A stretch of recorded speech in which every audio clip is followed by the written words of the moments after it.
Oh yeah, y'all know this real. I'm wiping the cold out my eyes. See who's this page and me and why. That's a shout out to Big. God bless the dead. Hey, look, good morning, y'all. It's Mr. Dews. I pray all is well thus far. I'd like to share with you a message, as always. So I was recently talking to my students, my class, and I was telling them that in most public school settings, classrooms are broken down into three parts, right? You have students who are on grade level, proficient, or performing higher, right? You got students who are below grade level and underperforming. And you got a group of students that's right in between those two, right? And those are students who could either go proficient higher, or they can not apply themselves and be underperformers. As a teacher of 20 plus years, I've shared with my students that the group that's most frustrating would be the group that's right in the middle, right? The ones who have the ability, if they just applied themselves consistently, dedicated themselves, right? So after having that conversation with my students, I thought about it in a larger context, right? How that same concept is applicable to the world. And I said, you know what? That statement and that thought idea is applicable outside of the classroom as well. You have people who are putting forth their best effort. And when I'm doing this, I'm just saying it's, you know what I'm saying? I'm saying they're working upward, putting forth their best effort and achieving. You have those individuals, for whatever reasons, and there are many, who are underperforming in life, I'm talking about. And you have a group of individuals that's right in between, have the ability to either maximize their potential and perform, or whatever characteristic traits that prevent them from doing that, they'll continuously be underperformers, right?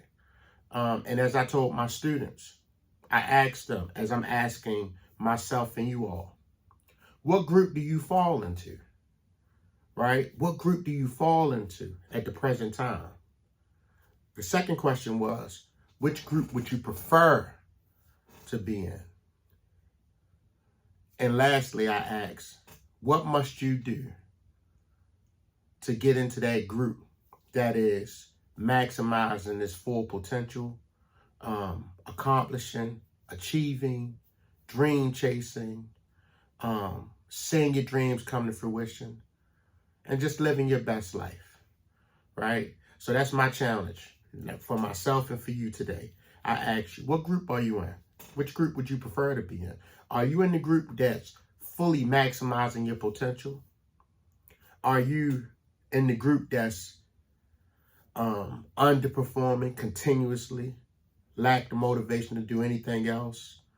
Or are you in the group that's right in between, have all the potential, have everything that you need, have the tools that you need to achieve, but for whatever reason, lack the inspiration, lack the motivation, lack the confidence, scared, and we know fear is a great immobilizer, will prevent you from doing great things? Which group are you in? And I'll leave you with what I left my students with. Today is a new day. Whichever group you're in, if it's the one that's maximizing your full potential, I pray you continue to maximize your full potential. If it's in any of the other two groups that I labeled, you can start again today, right? Acknowledge where you are and understand what you need to do to move to the position that you want to be in, right? And the same is applicable for me. As you know, the message that I'm sharing is really a private message to myself that I'm sharing publicly. And the same way I use these daily affirmations and motivations to motivate myself, the only thing I'm trying to do is extend that to you all. And hopefully you'll find some truth in the message and the word that I'm sharing. Where are you presently in life? Where do you want to be? And what do you need to do? Because it's within you to do it. It's in you to do it. It's in me to do it.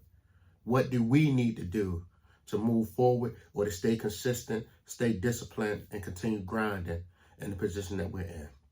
I pray that you received a message and something that I said today. As always, I'm Mr. Dews. Thank you for spending some time with me this morning. As you know, the world is my classroom, and in it, I'm both student and teacher. Be blessed, and please be a blessing to someone else today. Thank you. Peace.